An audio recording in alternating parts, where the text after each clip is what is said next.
Good morning class. कैसे हैं आप लोग? आई होप दैट आप अच्छे से पढ़ाई कर रहे होंगे और आपने फर्स्ट चैप्टर भी कंप्लीट कर लिया होगा जिसका नाम था रिलेशन एंड फंक्शन, यानी संबंध और फलन। तो अब हम सेकंड चैप्टर स्टार्ट करने जा रहे हैं। चैप्टर का नाम है प्रतिलोम त्रिकोणमिति फलन, इनवर्स ट्रिग्नोमेट्रिकल फंक्शन। चैप्टर को स्टार्ट करने से पहले मैं आपको बता दूं कि आपको चैप्टर को पढ़ने से पहले फर्स्ट ईयर यानी 11th की ट्रिग्नोमेट्री के ऑल फॉर्मूलों को अच्छे से रिवाइज करना है। उसके बाद ही आप इस चैप्टर को स्टार्ट करेंगे और इस वीडियो को देखेंगे, और तभी आपको ये वीडियो बहुत अच्छे से समझ में आएगी और ये टॉपिक भी अच्छे से क्लियर होगा। तो इस वीडियो को देखने से पहले आप फर्स्ट ईयर के ट्रिग्नोमेट्री और हाई स्कूल के ट्रिग्नोमेट्री के सभी फॉर्मूले अच्छे से पढ़ लें, रिवाइज कर लें, ठीक है। और दूसरी बात, एक बात और बता रहा हूँ, ये वीडियो मैं इंग्लिश मीडियम हिंदी मीडियम दोनों के लिए ही बना रहा हूँ, इसलिए आप इंग्लिश मीडियम वाले थोड़ा सा एडजस्ट करेंगे और जो भी प्रॉब्लम होगी, कहीं लिखने में दिक्कत आती है तो आप मुझसे पूछ लेंगे, ठीक है। तो चलिए स्टार्ट करते हैं। प्रतिलोम त्रिकोणमिति फलन, जैसे कि चैप्टर का नाम है जिसका नाम है इनवर्स ट्रिग्नोमेट्रिकल फंक्शन। तो इसमें हम क्या करेंगे, इनवर्स यानी ट्रिग्नोमेट्री के जितने भी फंक्शन होते हैं जिनको हम ट्रिग्नोमेट्रिकल रेशियो भी बोलते हैं, उनके हम इनवर्स फाइंड करेंगे। इनवर्स हम पहले ही पढ़ चुके हैं इनवर्स लास्ट चैप्टर में, कि इनवर्स फंक्शन जो होता है उसमें जो इंडिपेंडेंट वेरिएबल होता है उसे डिपेंडेंट वेरिएबल में चेंज कर देते हैं और डिपेंडेंट वेरिएबल को इंडिपेंडेंट वेरिएबल में चेंज कर देते हैं ठीक है। जैसे कि अगर हमें कोई फंक्शन दे रखा है y equal to function of x, कोई भी एक फंक्शन है, तो इसका प्रतिलोम यानी इनवर्स फंक्शन जो होगा वो x equal to function of y होगा, जिसे हम f इनवर्स यानी प्रतिलोम कहते हैं।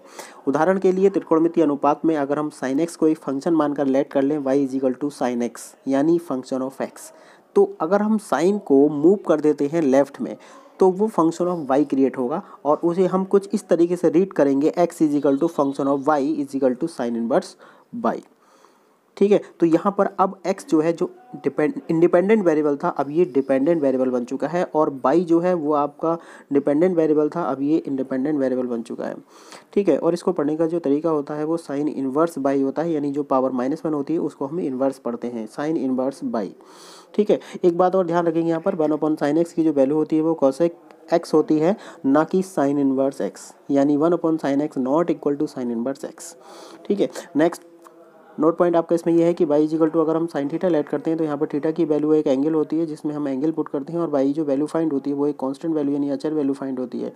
और इसके अगर हम इनवर्स फंक्शन की बात करें तो theta equal to sine inverse y है, और यहाँ पर जो y की वैल्यू होगी वो एक कांस्टेंट वैल्यू होगी, और थीटा जो होगा वो एक एंगल होगा, यानी साइन इनवर्स की जो वैल्यू फाइंड होगी वो एक एंगल होगा, जिसको हम डिग्री या रेडियन में लिखेंगे। इसी टाइप से आप रीड कर सकते हैं, राइट कर सकते हैं कॉस इनवर्स को, टेन इनवर्स को, सेक इनवर्स को, कॉसेक इनवर्स को और कॉट इनवर्स को, ठीक है। तो ये है हमारे इनवर्स ट्रिग्नोमेट्रिकल रेशियो फंक्शन को लिखने का तरीका।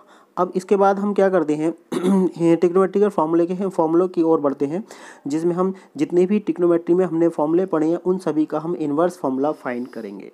जितने भी ट्रिग्नोमेट्री में हमने फॉर्मूले पढ़े हैं उसमें लगभग 90% फॉर्मूलों के आपके इनवर्स फॉर्मूले फाइंड करेंगे, और सबसे पहले इन फॉर्मूलों की हम प्रूविंग करेंगे, क्योंकि बोर्ड एग्जाम में प्रूविंग आती है, ठीक है। तो एक लेक्चर आपका केवल फॉर्मूलों पर बेस्ड होगा और दूसरा लेक्चर जिसमें आपका ये चैप्टर कंप्लीट हो जाएगा वो आपका एक्सरसाइज पर बेस्ड होगा, ठीक है। तो उसके क्वेश्चन में सेकंड लेक्चर में बताऊंगा, पहले आप केवल फॉर्मूलों पे स्टडी करेंगे और जैसे बता रहा हूँ वैसे करेंगे। तो सबसे पहले फॉर्मूला है आपका sine inverse x plus cos inverse x equal to π/2, ठीक है। ये फॉर्मूला किस फॉर्मूले पर बेस्ड है ये भी मैं साथ साथ में बताता चलूँगा। जैसे कि आपने एक फॉर्मूला पढ़ा होगा sine 90 plus minus theta equal to cos theta, या फिर cos 90 plus minus theta equal to sine theta होता है, ये इस पर चेंज है, ठीक है। तो इस फंक्शन में हम या तो साइन या कॉस को लेट करते हैं और एक एंगल के इक्वल लेट करते हैं, क्योंकि साइन इनवर्स की जो वैल्यू होती है, इनवर्स फंक्शन की वैल्यू जो होती है वो एक थीटा यानी एंगल होता है। तो let sine inverse x equal to theta, then move the sine inverse x in the right hand side, then change into the without inverse यानी x equal to sine theta.